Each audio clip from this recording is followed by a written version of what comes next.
ಚಾಮರಾಜನಗರದ ಕಾವೇರಿ ಕಾಡಿನಲ್ಲಿನ ಎನ್ಕೌಂಟರ್ ದಿನಕ್ಕೊಂದು ತಿರುವು ಪಡೆದುಕೊಳ್ತಾ ಇದೆ. ಅರಣ್ಯ ಇಲಾಖೆ ಕೊಟ್ಟಿರುವಂತಹ ಸಾಕ್ಷಿಗಳ ಫೋಟೋ ಮೇಲೆಯೇ ಅನುಮಾನ ಶುರುವಾಗಿದೆ. ಇದರ ನಡುವೆ ಪ್ರಕರಣದಲ್ಲಿ ತಮಿಳುನಾಡು ಕೂಡ ಮೂಗು ತೂರಿಸಿದ್ದು ಸಿಎಂ ಡಿಕೆಶಿ ಇದಕ್ಕೆ ಸರಿಯಾಗಿ ತಿರುಗೇಟು ಕೊಟ್ಟಿದ್ದಾರೆ. ತಮಿಳುನಾಡು ವಿಧಾನಸಭೆಯಲ್ಲೂ ಎನ್ಕೌಂಟರ್ ಸದ್ದು. ಮೃತರ ಕುಟುಂಬಕ್ಕೆ ತಲಾ 10 ಲಕ್ಷ ಪರಿಹಾರ ಘೋಷಣೆ. ಚಾಮರಾಜನಗರ ಜಿಲ್ಲೆಯ ಕಾವೇರಿ ವನ್ಯಧಾಮದಲ್ಲಿ 3 ಎನ್ಕೌಂಟರ್ ಆಗಿತ್ತು. ಜಿಂಕೆ ಮಾಂಸ ಬೇಟೆ ಆರೋಪದಲ್ಲಿ 3ರನ್ನ ಶೂಟೌಟ್ ಮಾಡಲಾಗಿತ್ತು. ಎನ್ಕೌಂಟರ್ಗೆ ಬಲಿಯಾಗಿರುವ ಆಂಥೋನಿ, ಪೀಟರ್ ಹಾಗೂ ಕುಮಾರ್ 3 ತಮಿಳಿಗರು ಆಗಿದ್ದು, ಇಂದು ತೋಮಿಯಾರ್ಪಾಳ್ಯ ಗ್ರಾಮಕ್ಕೆ ತಮಿಳುನಾಡು ಮಾಜಿ ಶಾಸಕರು ಆಗಮಿಸಿದ್ರು. ಅತ್ತ ತಮಿಳುನಾಡು ವಿಧಾನಸಭೆಯಲ್ಲೂ ಇಂದು ಶೂಟೌಟ್ ಬಗ್ಗೆ ಚರ್ಚೆ ಆಗಿದ್ದು, ಪ್ರಕರಣವನ್ನ ಸಿಬಿಐಗೆ ವಹಿಸಬೇಕು ಅಂತ ಆಗ್ರಹಿಸಲಾಗಿದೆ. 1 ಕೋಟಿ ಪರಿಹಾರ ನೀಡಬೇಕು ಅಂತ ಡಿಎಂಕೆ ಎಐಡಿಎಂಕೆ ಸದಸ್ಯರು ಆಗ್ರಹಿಸಿದ್ರು. ಈ ಆಗ್ರಹದ ನಡುವೆ ಸಿಎಂ ವಿಜಯ್ ಮೃತರ ಕುಟುಂಬಕ್ಕೆ ತಲಾ 10 ಲಕ್ಷ ಪರಿಹಾರ ಘೋಷಣೆ ಮಾಡಿದ್ದಾರೆ. ಇತ್ತ ಡಿಕೆಶಿ ಸರ್ಕಾರ 5 ಲಕ್ಷ ಪರಿಹಾರ ಘೋಷಣೆ ಮಾಡಿತ್ತು. ಇನ್ನು ತಮಿಳುನಾಡು ನಡೆಯನ್ನ ಸಿಎಂ ಡಿಕೆಶಿ ಖಂಡಿಸಿದ್ದಾರೆ. ಯಾವ ರಾಜ್ಯವು ಇನ್ನೊಂದು ರಾಜ್ಯದ ವಿಷಯಕ್ಕೆ ಮಧ್ಯಪ್ರವೇಶ ಮಾಡಬಾರದು ಅಂತ ತಿರುಗೇಟು ಕೊಟ್ಟಿದ್ದಾರೆ. No state should interfere with any state's administration. Pannirselvam or anyone should have the basic culture. I can't involve in any of the Tamil Nadu land order problem. Own states have own problem. They should also know that we know how to protect our state. Let they do their job. 3 encounter case, ಗಾಯಾಳು ಪ್ರತ್ಯಕ್ಷ.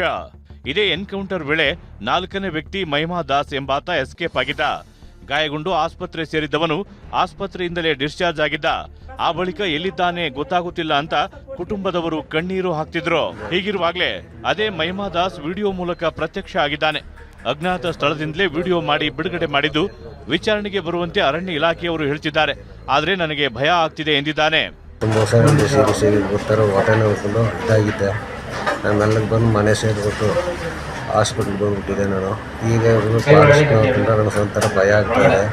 ಇವರು ಎನ್ಕ್ವೈರಿಗೆ ನಮ್ಗೆ ನಮ್ಮನ್ನ ಇದು ಸಾಕ್ಷಿಗೆ ಆಳಿದೆ ಅಂತ ಎಲ್ಲರ ಮೇಲೆ ಹೇಳಿ ಪೊಲೀಸ್ನವ್ರ ಮೇಲೆ ಇದು ಮಾಡ್ತಾ ಇದ್ದಾರೆ. ನಮ್ಗೆ ಅವ್ರ ಕಂಡ್ರೆ ಸ್ವಲ್ಪ ಭಯ ಆಯ್ತದೆ. ಸಾಕ್ಷಿಗಳ ಫೋಟೋ ಬಗ್ಗೆ 10 ಅನುಮಾನ. ಜಿಂಕೆ ಭೇಟಿಯಾಡಿದ್ದ ಕಾರಣಕ್ಕೆ ಎನ್ಕೌಂಟರ್ ಮಾಡಿದ್ದೇವೆ ಅಂತ ಸರ್ಕಾರ ಹೇಳ್ತಿದೆ. ಇದಕ್ಕೆ ನಿನ್ನೆ ವಿಧಾನಸಭೆಯಲ್ಲೇ ಅರಣ್ಯ ಸಚಿವರು ಸಾಕ್ಷಿ ಬಿಡುಗಡೆ ಮಾಡಿದ್ರು.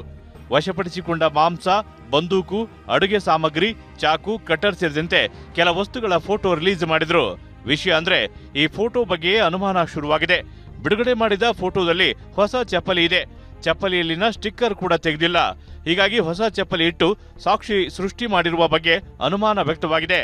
ಈ ಅನುಮಾನಕ್ಕೆ ಅರಣ್ಯ ಇಲಾಖೆ ಸ್ಪಷ್ಟನೆ ನೀಡಿದ್ದು, ಅವರ ಬ್ಯಾಗ್ನಲ್ಲಿ ಏನಿತ್ತು ಅದನ್ನ ತೋರಿಸಿದ್ದೇವೆ ಅಂತ ಆರ್ಎಫ್ಒ ಹೇಳಿದ್ದಾರೆ. ಈಗ ಘಟನೆ ನಡೆದ ಸ್ಥಳದಲ್ಲೂ 4 ಜನ ಇದ್ರು. ಆ 4 ಜನದ್ದು ಪ್ಯಾರಾಗಾನ್ ಚಪ್ಪಲಿ ಇರ್ತದೆ. Almost 3 white colour with blue strips ಇರ್ತದೆ. ಇನ್ನೊಂದು ಲೈಟ್ ಯೆಲ್ಲೋ ಕಲರ್ದು ಪ್ಯಾರಾಗಾನ್ ಚಪ್ಪಲಿ ಇರ್ತದೆ. ಬೇಟೆಗಾರರು ಏನು ಬಂದಿದ್ರು ಅವ್ರ ಬ್ಯಾಗಲ್ಲಿ ಏನಿತ್ತು ಅದನ್ನು ನಾವು ಸೀಸರಲ್ಲಿ ತೋರಿಸಿದ್ದೀವಿ.